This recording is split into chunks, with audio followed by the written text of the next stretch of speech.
जिन लोगों ने थोड़ी सी सेफ्टी के लिए अपनी जरूरी आजादी कुर्बान कर दी, वो ना आजादी के लायक रहे न सेफ्टी के। बेंजामिन फ्रैंकलिन ने यह फेमस बात कही थी। आज डिजिटल जमाने में यह बात और भी ज्यादा मायने रखती है। हम एक ऐसे दौर में जी रहे हैं जहां हर कदम पर हमारी निगरानी की जा रही है। हमारे सामने एक बड़ा सवाल है, क्या हमने झूठी सुरक्षा के लिए अपनी प्राइवेसी छोड़ दी है? क्या हम सच में सुरक्षित हैं या सिर्फ एक भ्रम में जी रहे हैं? इसका जवाब सिर्फ हां या ना में नहीं है, यह थोड़ा कॉम्प्लेक्स है। प्राइवेसी और सुरक्षा के बीच का यह संतुलन बहुत नाजुक है। हम जहां भी जाते हैं अपने डिजिटल निशान छोड़ते हैं। ये निशान हमारे बारे में बहुत कुछ बताते हैं। हमारी ऑनलाइन एक्टिविटी, हमारी लोकेशन, यहां तक कि हमारी बातचीत भी ट्रैक, स्टोर और एनालाइज की जाती है।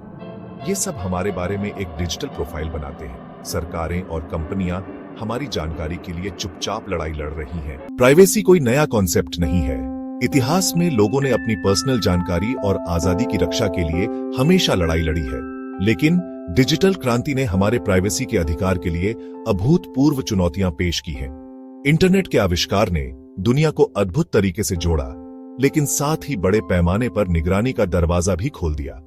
सोशल मीडिया प्लेटफॉर्म आए जिसने हमें अपने विचारों, फोटो और लोकेशन दुनिया के साथ शेयर करने के लिए प्रोत्साहित किया। हर क्लिक, लाइक और शेयर के साथ हम अनजाने में डेटा कलेक्शन के बढ़ते हुए सिस्टम को बढ़ावा देते रहे। ये डेटा एक बार इकट्ठा हो जाने के बाद हमारे शुरुआती इरादों से कहीं आगे के मकसद के लिए इस्तेमाल किया जा सकता है। दुनिया भर की सरकारें राष्ट्रीय सुरक्षा के नाम पर लंबे समय से निगरानी को सही ठहराती रही हैं। ये निगरानी कई रूपों में हो सकती है, जैसे कि फोन कॉल्स को इंटरसेप्ट करना, इंटरनेट गतिविधियों पर नजर रखना और यहां तक कि सार्वजनिक स्थानों पर कैमरों का उपयोग करना। बातचीत को इंटरसेप्ट करने से लेकर हमारी गतिविधियों पर नजर रखने तक इस्तेमाल किए जाने वाले तरीके और तकनीकें बहुत एडवांस हो गई हैं। आधुनिक तकनीक ने सरकारों को पहले से कहीं अधिक शक्तिशाली निगरानी उपकरण प्रदान किए हैं, जिससे वे हमारे व्यक्तिगत जीवन में गहराई से प्रवेश कर सकते हैं।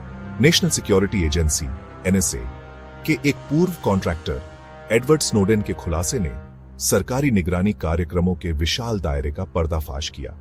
स्नोडेन ने दिखाया कि कैसे सरकारें बड़े पैमाने पर डेटा इकट्ठा कर रही थीं, जिससे लोगों की प्राइवेसी पर गंभीर सवाल उठे। स्नोडेन के लीक्स ने PRASM जैसे प्रोग्राम का खुलासा किया, जिससे NSA बड़ी टेक कंपनियों से सीधे डेटा इकट्ठा कर सकती थी, और XConnect जो बड़े पैमाने पर इंटरनेट डेटा इकट्ठा करता था। इन प्रोग्राम्सों ने दिखाया कि कैसे सरकारें बिना किसी सार्वजनिक जानकारी के हमारे डेटा का उपयोग कर रही थीं। ये प्रोग्राम, जो अक्सर गुप्त रूप से और बिना किसी सार्वजनिक निगरानी के चलते थे, ने सरकारी हस्तक्षेप और हमारे मौलिक अधिकारों के कम होने के बारे में गंभीर चिंताएं पैदा की। लोगों ने अपनी प्राइवेसी की सुरक्षा के लिए विरोध प्रदर्शन किए और अदालतों में मामले दर्ज किए, जबकि सरकारों का तर्क है कि आतंकवाद और अपराध से निपटने के लिए ऐसी निगरानी जरूरी है। सुरक्षा और घुसपैठ के बीच की रेखा धुंधली होती जा रही है। यह बहस जारी है कि क्या हमारी सुरक्षा के लिए हमारी प्राइवेसी का बलिदान देना सही है या नहीं।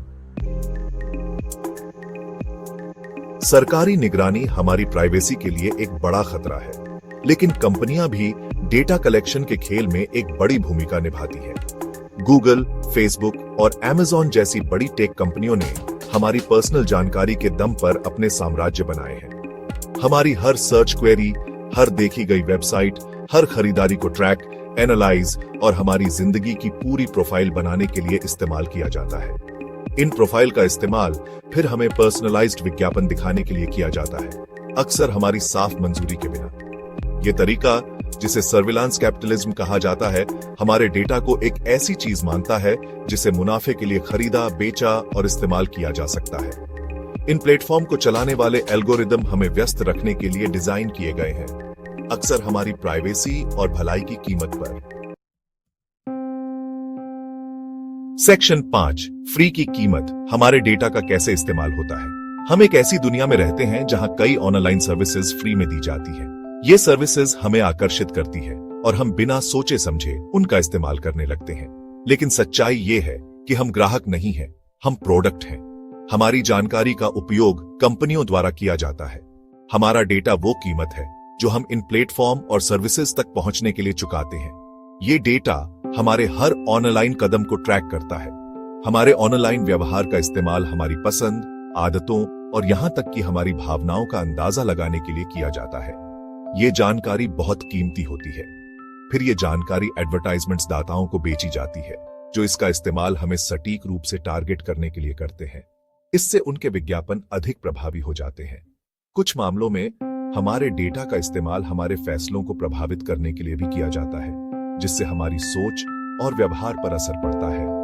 हम क्या खरीदते हैं से लेकर हम किसे वोट देते हैं तक, ये डेटा हमारे जीवन के हर पहलू को छूता है।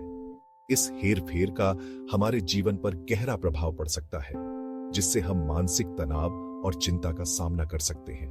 अक्सर हमें इसका एहसास भी नहीं होता है। हम अनजाने में ही इस जाल में फंस जाते हैं। सेक्शन 6, माइक्रोस्कोप के नीचे जीना, हमारे जीवन पर प्रभाव।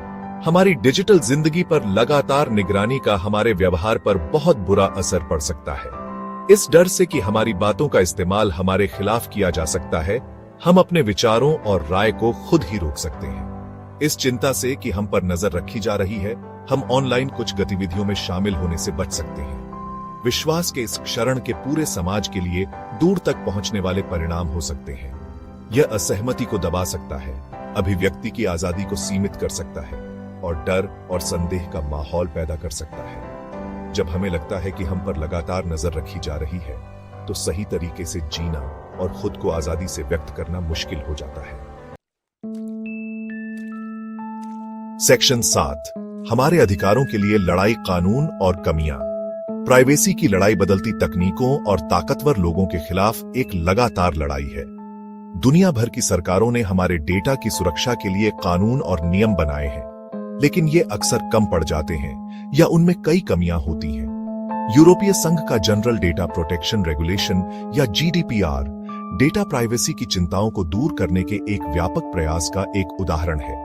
हालांकि ऐसे नियमों के लागू होने के बाद भी इन कानूनों को लागू करना और कंपनियों को जवाबदेह बनाना एक चुनौती बना हुआ है। प्राइवेसी की लड़ाई के लिए निरंतर सतर्कता, वकालत और सरकारों और कंपनियों दोनों को उनके कार्यों के लिए जवाबदेह ठहराने की प्रतिबद्धता की आवश्यकता होती है। सेक्शन 8, नियंत्रण वापस लेना, प्राइवेसी के लिए व्यावहारिक कदम। चुनौतियों के बावजूद ऐसे कदम हैं जो हम डिजिटल युग में अपनी प्राइवेसी वापस पाने के लिए उठा सकते हैं। हालांकि हम डिजिटल दुनिया से पूरी तरह गायब नहीं हो सकते, लेकिन हम अपने डेटा को इकट्ठा और इस्तेमाल करना मुश्किल बना सकते हैं। आप ऑनलाइन जो जानकारी शेयर करते हैं, उसके प्रति सचेत रहकर शुरुआत करें। सोशल मीडिया प्लेटफॉर्म पर अपनी प्राइवेसी सेटिंग्स को एडजस्ट करें। सार्वजनिक रूप से शेयर की जाने वाली पर्सनल जानकारी की मात्रा को सीमित करें और फिशिंग स्कैम और संदिग्ध ईमेल से सावधान रहें। अपने सभी ऑनलाइन अकाउंट के लिए मजबूत अलग अलग पासवर्ड का इस्तेमाल करें और जब भी संभव हो 2 फैक्टर ऑथेंटिकेशन को इनेबल करें।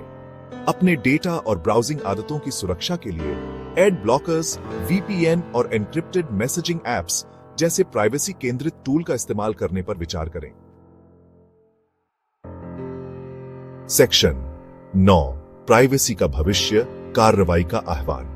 प्राइवेसी की लड़ाई सिर्फ हमारे डेटा की सुरक्षा के बारे में नहीं है।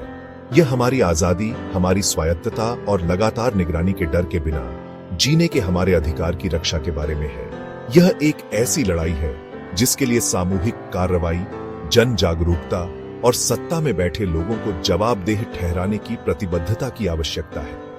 हमें सरकारों और निगमों से इस बारे में अधिक पारदर्शिता की मांग करनी चाहिए कि हमारा डेटा कैसे एकत्र, संग्रहित और उपयोग किया जा रहा है। हमें मजबूत प्राइवेसी कानूनों और नियमों के लिए लड़ने वाले संगठनों और व्यक्तियों का समर्थन करना चाहिए। और सबसे महत्वपूर्ण बात यह है कि हमें खुद को और दूसरों को डिजिटल युग में प्राइवेसी के महत्व के बारे में शिक्षित करना चाहिए। हमारी प्राइवेसी का भविष्य इसी पर निर्भर करता है। अगर आप साइबर सिक्योरिटी, एथिकल हैकिंग और इस बढ़ती हुई डिजिटल दुनिया में सुरक्षित रहने के तरीके के बारे में ज्यादा जानना चाहते हैं, तो सब्सक्राइब बटन दबाना न भूलें और नोटिफिकेशन ऑन कर लें, क्योंकि इस चैनल पर हम आपको वह ज्ञान और उपकरण देने के लिए प्रतिबद्ध हैं जिनकी आपको डिजिटल दुनिया में सुरक्षित और सिक्योर तरीके से आगे बढ़ने के लिए जरूरत है। सावधान रहें, सुरक्षित रहें।